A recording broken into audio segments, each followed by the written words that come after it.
നമസ്കാര സുഹൃത്തുക്കളെ, വീണ്ടും ചില സിനിമാ കാര്യങ്ങളിലേക്ക് എല്ലാവർക്കും സ്വാഗതം.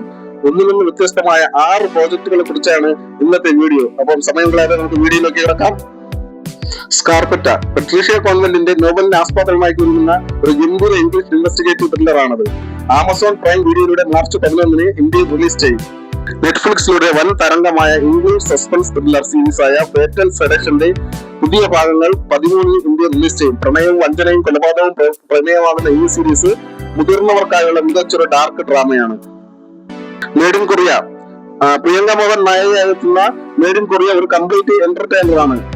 ഇത് മലയാളം, തമിഴ്, തെലുങ്ക്, കന്നഡ, ഹിന്ദി എന്നിങ്ങനെ എല്ലാ ഭാഷകളിലും ലഭ്യമാണ്. മാർച്ച് 12 നെറ്റ്ഫ്ലിക്സിലൂടെ നേരിട്ട് റിലീസ് ചെയ്യുന്നതായിരിക്കും. റൂസ്റ്റർ സ്റ്റീവ് കരേൽ നായകനായി എത്തുന്ന ഇംഗ്ലീഷ് കോമഡി സീരീസ് ആണിത്. അന്താരാഷ്ട്ര തലത്തിൽ മാർച്ച് 8 റിലീസ് ചെയ്ത ഈ ഷോ ഇന്ത്യയിൽ ജിയോ സിനിമയിലൂടെ ഇപ്പോൾ കാണാൻ സാധിക്കും. കോളേജ് പശ്ചാത്തലത്തിലുള്ള ഒരു കൃത്യമായ തമാശകൾ നിറഞ്ഞ ഒരു ഷോ ആണിത്. നെറ്റ്ഫ്ലിക്സിലെ hit English live action series ആയ വൺ പീസിന്റെ വരാനിരിക്കുന്ന പുതിയ വിശേഷങ്ങൾ മാർച്ച് 10 ഔദ്യോഗികമായി പുറത്തുവിടും. സാഹസികവും ഫാന്റസിയും ഇഷ്ടപ്പെടുന്നവർ കാത്തിരിക്കുന്ന വലിയൊരു അപ്ഡേറ്റ് ആയിരിക്കും ഇത്. അപ്പോൾ കൂട്ടുകാരെ, ഈ ലിസ്റ്റിൽ നിങ്ങൾ ഏറ്റവും കൂടുതൽ കാത്തിരുന്നത് ഏത് റിലീസാണ്? അത് താഴെ കമന്റായി അറിയിക്കുക. സിനിമകളെ കുറിച്ചുള്ള കൂടുതൽ വാർത്തകളും കൃത്യമായ റിലീസ് അപ്ഡേറ്റുകളും അറിയാൻ നമ്മുടെ ചാനൽ സബ്സ്ക്രൈബ് ചെയ്യാൻ മറക്കരുത്. വീണ്ടും ചില സിനിമാ കാര്യങ്ങളുമായി അടുത്ത വീഡിയോയിൽ വീണ്ടും കാണാം. നന്ദി.